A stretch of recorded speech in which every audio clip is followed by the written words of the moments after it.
ಹಾಸನ ತಾಯಿಗೆ ಚಿಕಿತ್ಸೆ ಕೊಡಿಸೋ ವಿಚಾರದಲ್ಲಿ ಎರಡು ಕುಟುಂಬಗಳ ನಡುವೆ ಮಾರಾಮಾರಿ, ಅಕ್ಕ ತಮ್ಮನ ಸಂಬಂಧಿಕರ ನಡುವೆ ಬಡಿದಾಟ, ಜಡೆ ಹಿಡಿದು ಎಳೆದಾಡಿಕೊಂಡ ಮಹಿಳೆಯರು, ಕೈಗೆ ಸಿಕ್ಕ ವಸ್ತುಗಳಿಂದ ಬಡಿದಾಡಿಕೊಂಡ ಸಂಬಂಧಿಗಳು. ಹಾಸನ ನಗರದ ಆರ್ಸಿ ರಸ್ತೆಯ ಖಾಸಗಿ ಆಸ್ಪತ್ರೆ ಬಳಿ ಘಟನೆ. ತನ್ನ ತಾಯಿ ಅನಾರೋಗ್ಯ ಹಿನ್ನೆಲೆಯಲ್ಲಿ ಚಿಕಿತ್ಸೆಗೆ ದಾಖಲು ಮಾಡಿದ್ದ ಮಗಳು, ತಾಯಿ ನೋಡಲು ಬಂದ ಸಹೋದರ ಹಾಗೂ ಅಕ್ಕನ ಕುಟುಂಬದ ನಡುವೆ ಜಗಳ. ಇದೇ ವಿಚಾರಕ್ಕೆ ಆಸ್ಪತ್ರೆ ಆವರಣದಲ್ಲೇ ಬಡಿದಾಡಿಕೊಂಡ ಸಂಬಂಧಿಕರು.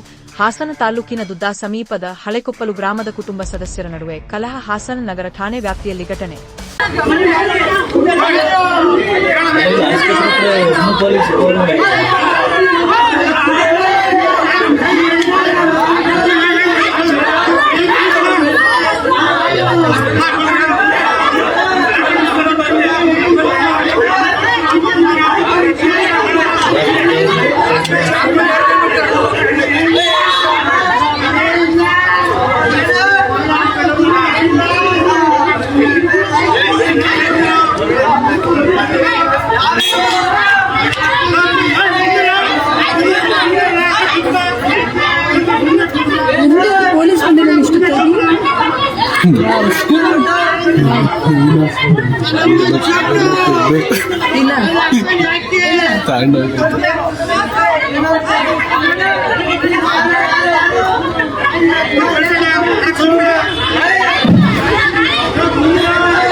ಹೆಂಗ್ ಹೋಯ್ತವ್ರು ಹೊಡೆದ್ಬಿಟ್ಟು ಅವರೆಲ್ಲ, ಯಾರು ಏನೂ ಗೊತ್ತಿಲ್ಲ, ಬಂದ್ರು ಹೊಡೆದ್ರು ಹೋದ್ರು.